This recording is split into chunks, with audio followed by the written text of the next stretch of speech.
बहुत भीड़ हुआ करती थी महफिल में मेरी। फिर मैं सच बोलता गया और लोग उठते गए। कौन था जिसे दुख सुनाते अपना, आईने पर सर रखा और रो दिए।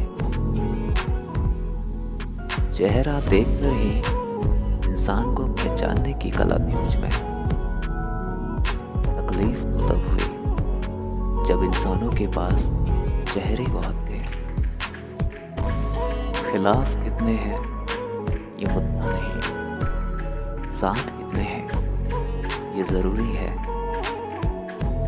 समझने वाले तो खामोशी भी समझ लेते हैं, ना समझने वाले जज्बातों का भी मजाक बना देते हैं। मकान इतने बन गए हैं शहर में मेरे कि जमीन तो भरी पड़ी है लेकिन दिल खाली है। फूल चाहे कितनी भी ऊंची टहनी पर लग जाए लेकिन खिलता तभी है जब मिट्टी से जुड़ा हो।